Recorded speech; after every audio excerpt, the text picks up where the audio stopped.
Bed शोर में बदबू आ रहा है या फिर फॉल स्मेलिंग हो रहा है तो हमें क्या करना चाहिए। चलिए हम लोग इस टॉपिक को डिस्कस करते हैं डेप्थ में विद रीजन क्यों आता है। आप वीडियो में अंत तक बने रहिए। मैं हूं डॉक्टर संतोष कॉपरेंटिव जेनरल लेप्रोस्कोपिक सर्जन।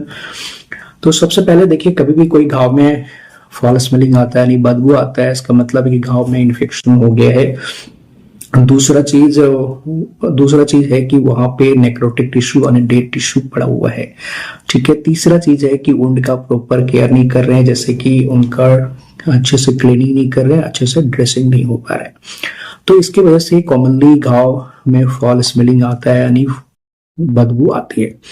अब है कि क्या करना चाहिए। तो देखिए, दो चीजें, पहले तो घाव को पुट केयर करना होगा, दूसरा किस वजह से हुई थी उसको ट्रीट करना होगा, और आपका जनरल स्टेटस ठीक करना होगा। तो घाव के लिए क्या करेंगे, सबसे पहले तो घाव को आपको क्लीन करना होगा। क्लीन करने के लिए नॉर्मली आप नॉर्मल सलाइन यूज कर सकते हैं। अगर मान लीजिए थोड़े मोड़े उसमें पासाई मवाद आया तो थोड़ा आप बीटाडीन यूज कर सकते हैं, बट बेहतर होगा कि आप नॉर्मल सलाइन यूज करिए। दूसरा, आप वुंड को थोड़ा सा ड्राई होने दें, देन उस पर आप लोकल ऑइंटमेंट जैसे कि मेट्रोजेल वगैरह ऑइंटमेंट आती है उसको अप्लाई करें।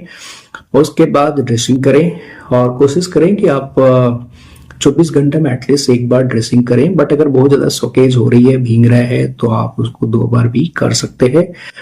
उसके बाद फिर आपको ध्यान रखना है किस वजह से हुई थी। अगर आपको प्रोलॉन्ग जैसे कि बेड शोर है तो प्रोलॉन्ग बेड रिडन रहने की वजह से होता है, तो पेशेंट को हर एक 2 घंटा में करवट चेंज करना है। उसके बाद आप जो बेड है वह एयर मैट्रेस या वाटर मैट्रेस भी आते हैं, उसका यूज करें।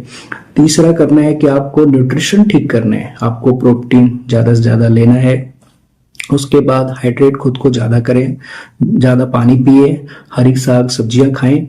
उसके बाद फिर आप अगर इससे मान लीजिए और आगे बढ़ता है, आपको फीवर वगैरह आने लगता है या फिर ठीक नहीं हो रही है, तो आप डॉक्टर से कंसल्ट करें।